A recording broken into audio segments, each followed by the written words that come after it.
आम्ही सगळ्या निवडून आलेल्या आणि पराभूत झालेल्या सर्वच उमेदवारांची आणि आमचे सगळे वरिष्ठ मंडळी यांच्याबरोबर त्यांना मार्गदर्शन करण्याकरता जमलेले हिशोब देणं, अमुक करणं तमुक करणं ह्याच्याबद्दल बोललो. आणि त्याशिवाय महापौरांचे इच्छुक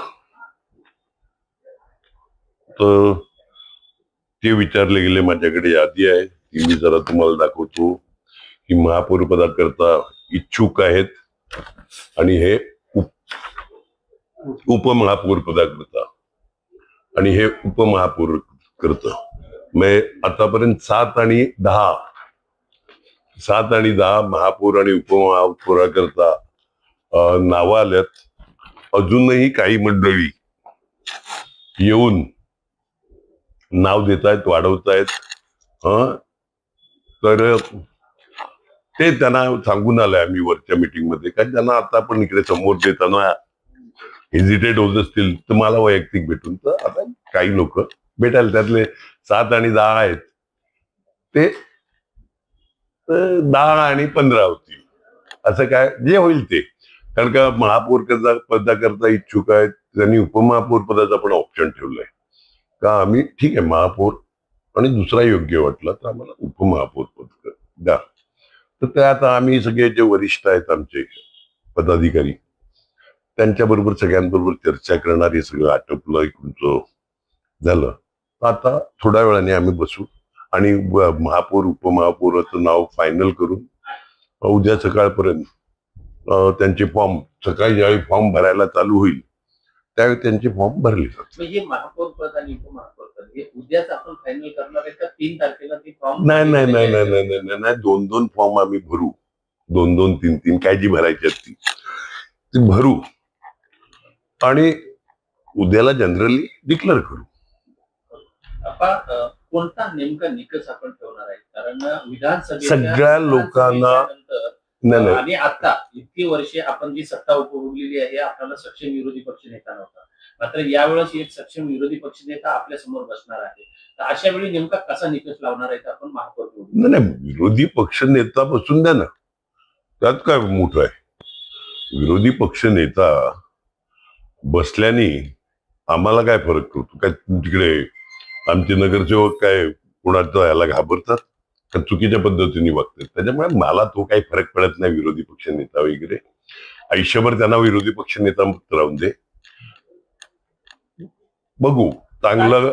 आणि निकष एकच, सर्व जाती धर्म पंथ ती लोक लोकशाही मार्गाने एकत्रितपणे पुढे नेणारा आणि आपल्या नगरसेवकांची किंवा कार्यकर्त्यांची किंवा पडलेल्या उमेदवारांची कामं, कारण का त्यांनी पण प्रॉमिसेस केलेले आहेत. आमचे जे काही पराभूत उमेदवार आहेत त्यांनी पण त्यांच्याकडे लोकांच्या डिमांड आलेल्या आहेत, त्यांनी पण सांगितलं असती कुठे पाणी पाहिजे असेल, गेलं नसेल एखाद दुसऱ्या तिसऱ्या विभागात, कुठे रस्ता खराब झाला असेल दुर्दैवानी, आणखीन काही गटाराचं काम असेल, बाकी काय मागतात लोक? जे मागितलंय ते देऊ. त्याच्याकरता राज्याचे प्रमुख मुख्यमंत्री, दोन्ही उपमुख्यमंत्री, दुर्दैवानी एका उपमुख्यमंत्र्याचं दुर्दैवी निधन झालं, त्या सगळ्या पालकमंत्री या सगळ्यांशी मी ऑलरेडी बोललेला आहे. आम्हाला तुमचे कामामध्ये, लोकांच्या कामामध्ये सहकार्य मदत लागेल आणि कोणाकडेही सहकार्य मदत मागायला मला अजिबात लाज वाटत नाही. कारण का ते पण तिकडे बसलेले आहेत, ती लोकांची कामं करण्याकरता आहेत. आम्ही महानगरपालिकेत बसले, ती पण लोकांचीच कामं करण्याकरता. शेवटी कॉमन इंटरेस्ट असल्यावर हे काय क्लॅश होत नाही. मी वैयक्तिक कामं तर कधी नेतच नाही. सर्व जाती धर्मांना घेऊन तुम्ही चालता, तर यावेळेला कॅथलिक समाज किंवा मुस्लिम समाजाला आम्ही बसून ठरवू. मी काय बोलतो, 5 वर्षाकरता निवडून आल्यात आम्ही महानगरपालिकेत आणि आजपर्यंत रेकॉर्ड असा आहे का महापौर, उपमहापौर, अगोदर नगराध्यक्ष, उपनगराध्यक्ष, आपल्या वसई तालुक्यात सभापती तालुक्याचा अल्मेडा साहेब, दुमिंद्रुमाव, मेरी अँड्रांडी सारखी उपसभापती होते, हे दोघं सभापती होते. ब्राह्मण बबनशेठ नाईकांसारखा जिल्हा परिषदेचा एकमेव निवडून आलेला ब्राह्मण समाजातला तो बबनशेठ जिल्हा परिषदेचे अध्यक्ष झालेले. अय्यूब बलोच किंवा घनसाड असे मुस्लिम नगराध्यक्ष झालेले. राव मॅडम साऊथ इंडियन, भरत गुप्ता नॉर्थ इंडियन, सोलंकी साहेब गुजराती, मायकल फुर्टॅडो कॅथलिक नगराध्यक्षाची लिस्ट देतोय मी तुम्हाला. लक्षात आलं की नाही. पहिला स्टँडिंगचा त्यावेळेस अफीफ यंगेस्ट मुस्लिम, पहिले उपमहापौर शकीरभाई मुस्लिम, त्याच्यामुळे चेअरमन त्याच्यामुळे राजेश पाटील माझे आमदार ते पहिला सभापती झाले. जनरल जागेवर आदिवासी तरुण सभापती केलेला. रुपेश जाधव एक बौद्ध समाजाचा तरुण ओपन जागेवर महापौर केलेला. त्याच्यामुळे जात धर्म कृपया मला कोणीही शिकवू नका. आणि सर्व धर्म समभाव आपला पक्ष मानतो तेवढा कोणताही इतर पक्ष मानत नाही. काही लोक सांगत पिलिया पिलिया हुआ था उनको. काय आम्ही एका भाषणात तरी बोललं का आम्ही कोणाला मिटवून टाकू. आम्ही आमची कामं सांगितली, आमचे उमेदवार दाखवले. जाती धर्माचं बोलले म्हणून तुम्हाला सांगतो का रंजना सालेकर सारखी एक आदिवासी स्त्री आम्ही जनरल जागेवर उमेदवारी दिली, आणखी निवडून आणली.